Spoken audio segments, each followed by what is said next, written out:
નમસ્તે વિદ્યાર્થી મિત્રો. ધોરણ 10 વિષય ગુજરાતી, પ્રકરણ 19મું, એક બપોરે.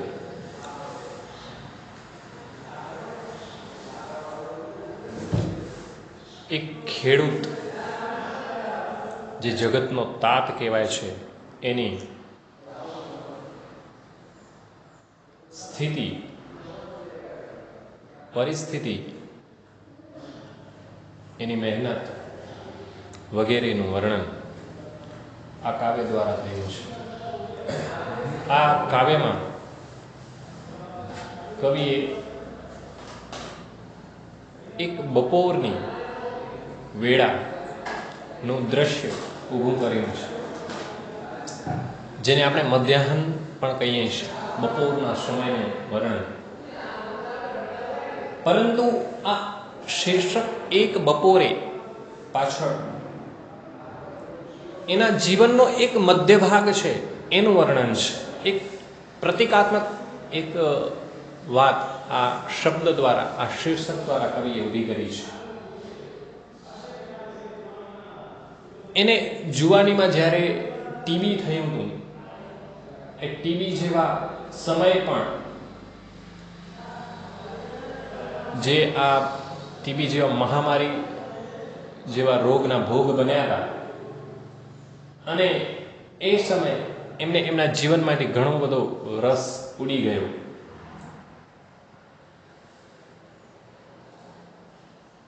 અહીં ખેડૂતના વેદનાની વાચા નથી, પરંતુ વાસ્તવમાં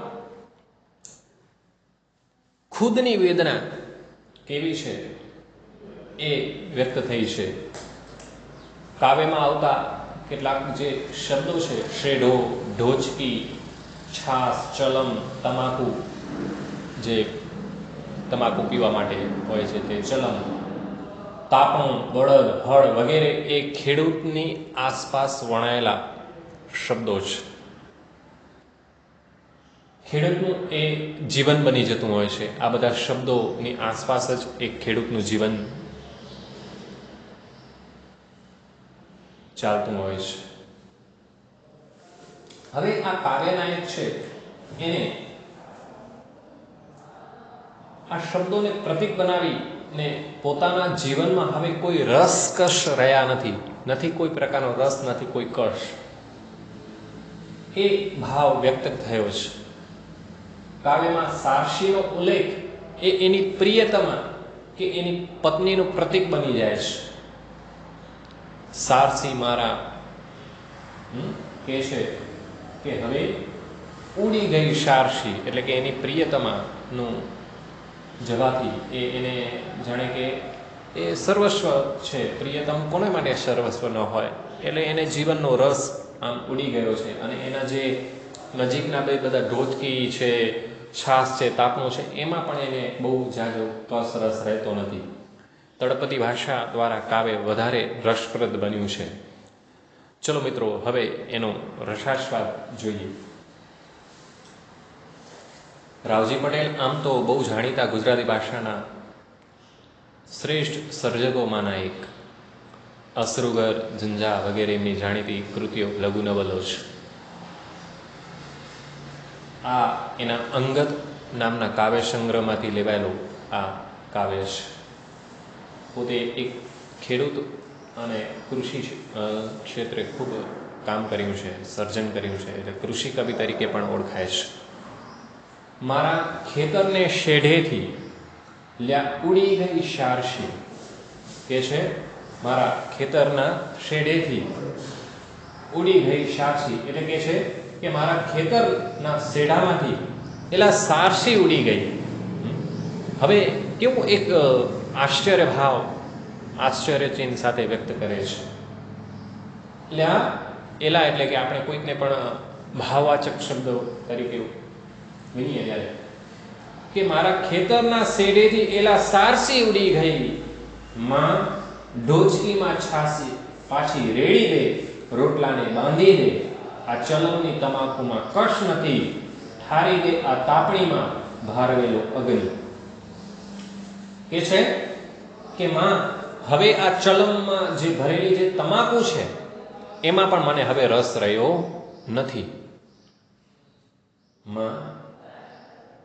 આ ઢોચકીમાં જે છાશ છે એને પાછી રેડી દે, રોટલાને પણ બાંધી દે, આ તાપણીમાંના અગ્નિ ઉપર રાખ વાળીને તેને ઠારી દે.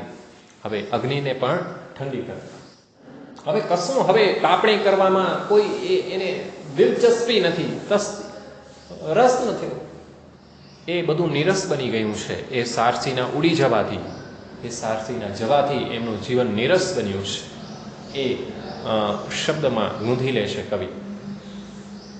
મને મહુડીની છાંય તળી પડી રહેવા દે. જો શબ્દો કેવો છે, ભારપૂર્વક જાણે આપણે કહીએ ને ઘણીવાર આપણે કરવું પડે છે, એવા એક ઈચ્છા ન હોય છતાં એ કરવું પડતું, એવા એક ભાવ સાથે એ શબ્દને અને વાક્યને ઉમેરતા કહે છે કે મને મહુડીની છાંય તળી પડી રહેવા દે, ભલે આખું આભ રેલી જાય, ઘડા સમૂહ ઘાસ ઉગી જાય, અલે એ બળદને હળે હવે જોતરીશ નહીં, કેમ કે મારા ખેતરના શેડેથી હવે સારસી ઉડી ગઈ. બહુ સરસ વાત કરે છે અંતે કે હવે મહુડી એક પ્રકારનું સુંદર વૃક્ષ છે અને એમાંથી દારૂ બનાવવામાં આવે છે, દારૂ બનતું હોય છે, બરાબર.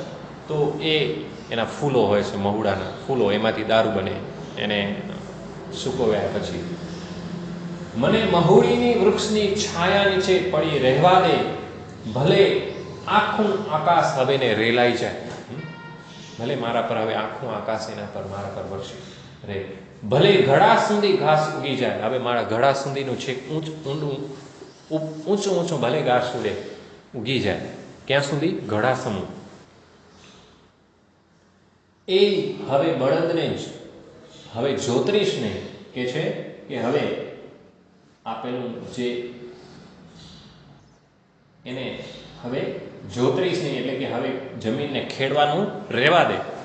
હવે એને પણ ખેડવામાં કોઈ કસ નથી, એટલે કે છે કે મારા ખેતરના શેઢેથી. પછી વાક્ય અધૂરું મૂકે છે, પણ એનો ભાવાર્થ હજુ લાંબો છે, હજુ કશું કેમ કે હવે એમને કહેવા સૂચક કશું રહ્યું નથી. એવું એટલું એનું નીરસ જીવન બની ગયું છે. એવો એક સાર એ આ વાક્ય ને અધૂરું મૂકતા એમનું જીવન પણ જાણે અધૂરું છે, એવું આભાસ આ કાવ્યના અંતે પણ આપણે થઈ રહે છે.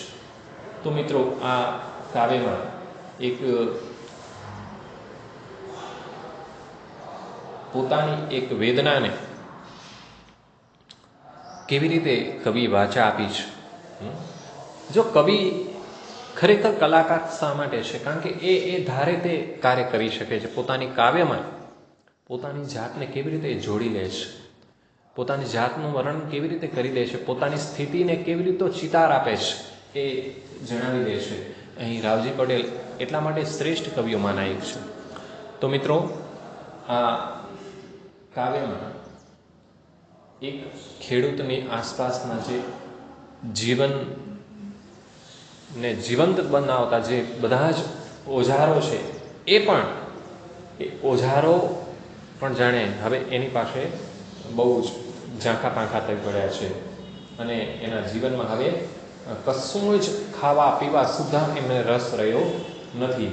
અને રોટલાઓ છે કે છાશ છે એ પણ ઢોચકી એટલે કે માટીનું એક નાનકડું પાત્ર જે છે એમાં રહેવા દે. એને પાછું એને ખાવામાં રસ નથી. જમ્યા પછી એને ચલમ ફૂંકવામાં પણ મજા આવતી નથી અને જીવનમાં કંઈ જ રસ કે કસ રહ્યો નથી. એવું નિરાશાજનક જીવન અને શૂન્ય મનસ્કની જેમ એ જીવે છે. ગળા સુધી ઘાસ ઉગી નીકળે છે, ભલે આકાશ એના પર રેલાઈ જતું હોય તો પણ એને પરવા નથી. આવું આ નિરાશાવાદીપણું એ કવિના સારસીના જવાથી એના મનમાં, એના હૃદયમાં, એના જીવનમાં ફેલાઈ ચૂક્યું છે.